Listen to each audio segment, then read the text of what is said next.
मैं सईद शेख आपका स्वागत करता हूं द डेली इंडिया न्यूज़ में।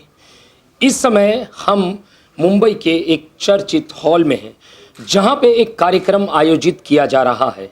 जी हां, यहां पे एक कार्यक्रम आयोजित किया जा रहा है जिसका आयोजन किया है पासबान अदब ने।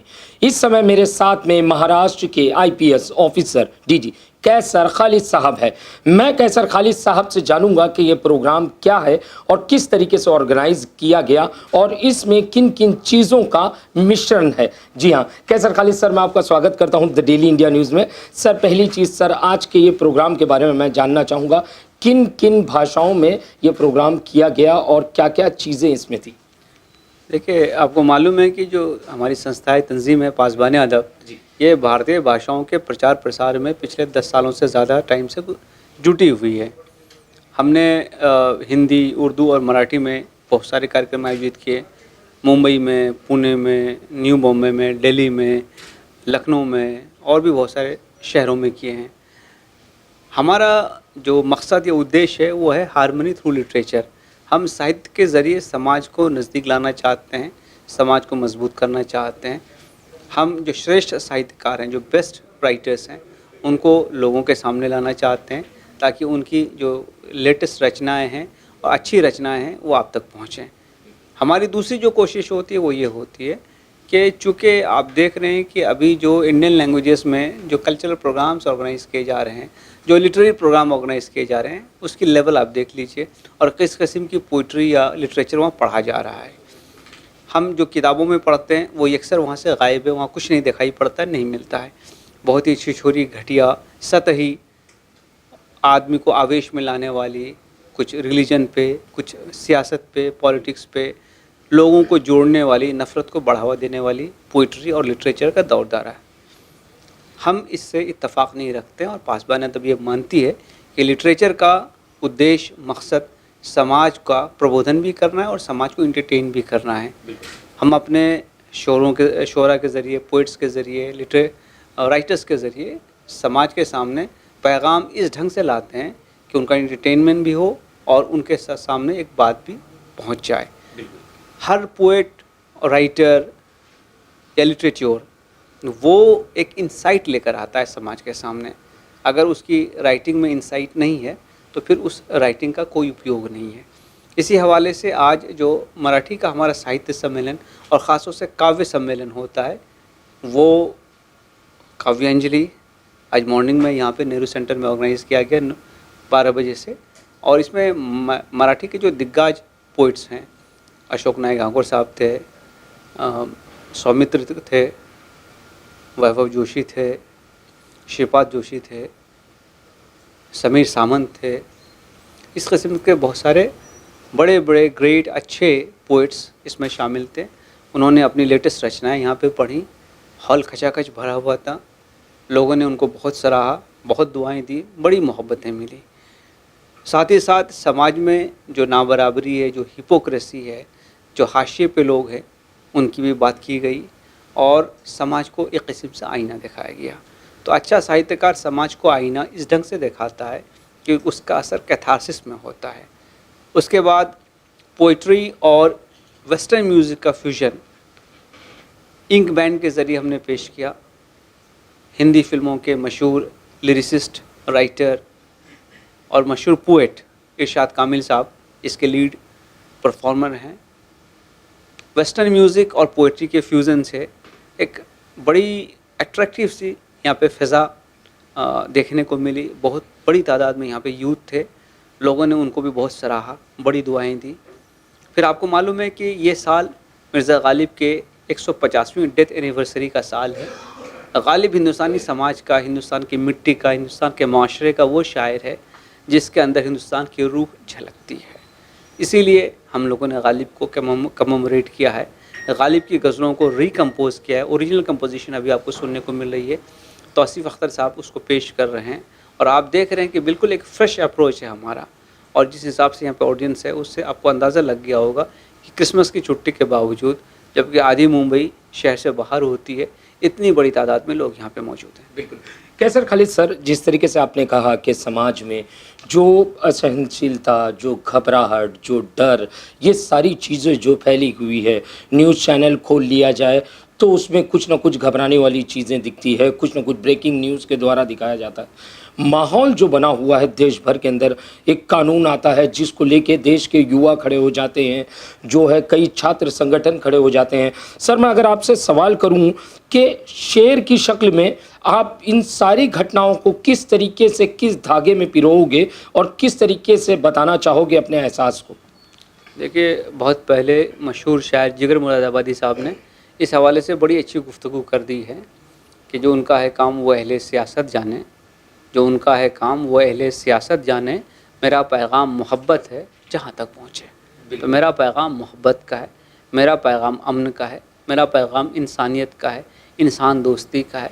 मैं ये चाहता हूँ कि समाज में अमन व अमान हो, मैं ये चाहता हूँ कि समाज में समझदारी हो, समाज में रवादारी हो, समाज में लोगों के दरमियान ताल्लुकात ऐसे हों कि जो दोस्ती पर, अमन पर, शांति पर निर्भर हूँ, बेस्ड हूँ। जैसा कि इकबाल ने कहा था, शक्ति भी शांति भी भक्तों के गीत में है, धरती के वासियों की मुक्ति प्रीत में है। वो प्रीत होनी चाहिए समाज में, वो शांति होनी चाहिए, वो दोस्ताना माहौल होना चाहिए, वो समझदारी होनी चाहिए। मैं इसका प्रैक्टिशनर भी हूँ, मैं इसको मानता भी हूँ और मैं ये समझता हूँ कि यही पैगाम हम पासबान अदब के इस प्लेटफॉर्म से समाज को दे रहे हैं। कैसर खालिद सर, एक आखिरी सवाल आपसे करना चाहूँगा। जो युवा, बड़ी संख्या में युवा सोशल मीडिया से काफ़ी अट्रैक्ट होते हैं, अक्सर उनकी नज़र जो होती है आँख खुलने के बाद से आँख बंद होने तक, रात में देर रात सोने तक वो सोशल मीडिया पर काफ़ी एक्टिव रहते हैं। कोई ट्विटर पे होता है, कोई फेसबुक पे होता है, कोई व्हाट्सएप पे होता है। तो व्हाट्सएप को एक तरीके से यूनिवर्सिटी भी कहा जाता है, नई नई चीज़ें सीखने भी मिलती हैं और नई नई चीज़ें ईजाद में भी आती है, बुराइयां भी आती है, अच्छाइयां भी आती है। तो सर, वो युवा जो काफ़ी कुछ सोशल मीडिया पर देखता है, उससे सच समझता है, कुछ नहीं समझता है, ऐसे युवाओं को आप क्या मैसेज देना चाहोगे? क्योंकि आप एक आला ओहदे पर हो, आप एक IAS ऑफिसर हो, आपने कई साल अपनी ड्यूटी दी है, कई आपने दंगे फसादात ये सारी चीज़ें देखी हैं, कानून देखा है आपने, लॉ एंड ऑर्डर देखा है, कोर्ट के जजमेंट्स देखे हैं। सर, इन युवाओं को क्या मैसेज देना चाहोगे आप? देखिए, मैं ये समझता हूँ कि ये दौर इन्फॉर्मेशन का दौर है, इसलिए इन्फॉर्मेशन तो हर आदमी के पास होनी चाहिए जी। लेकिन जैसा कि गांधी जी ने कहा था ना कि मेरे घर के तमाम दरवाजे और खिड़कियों को खोल दो ताकि हर सिमत से हवा आए, लेकिन कोई हवा इतनी तेज़ ना हो कि मुझे मेरे कदमों से उखाड़ दे। तो कोई भी हैबिट जब एडिक्शन बन जाता है तो हमेशा काउंटर प्रोडक्टिव होता है। एक तो हमको किसी हैबिट को अपने ऊपर ऐसा नहीं तारी कर लेना चाहिए कि हम उसके एडिक्ट बन जाएं, उसके ग़ुलाम बन जाएं। दूसरी बड़ी बात यह है कि हमेशा हर ख़बर को हमको तस्दीक करना चाहिए, उसको क्रॉस चेक करना चाहिए। सोशल मीडिया पे जो चीज़ें आती हैं उसकी कोई ऑथेंटिसिटी नहीं होती है।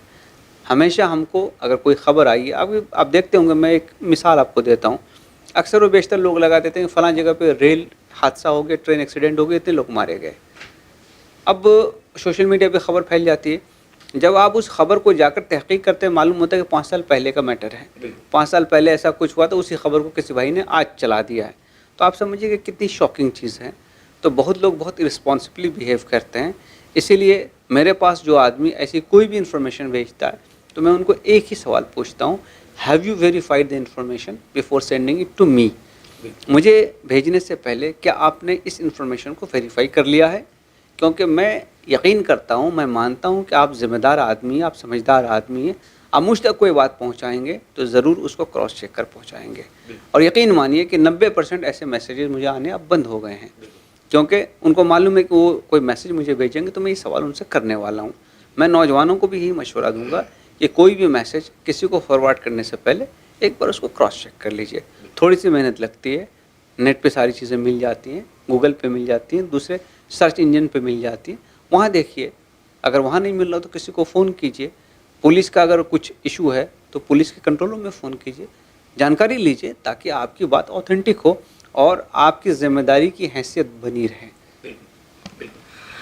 ये थे कैसर खालिद जी, जो कि पासबान अदब, जिस तरीके से मैंने कहा यहाँ पे एक प्रोग्राम किया जा रहा है पासबान अदब, जहाँ पे मराठी के कई सारे कवि यहाँ आए, उन्होंने अपना जो है प्रदर्शन किया, लोगों को शायरी के ज़रिए, मुशायरों के ज़रिए लोगों तक अपनी बात पहुँचाई।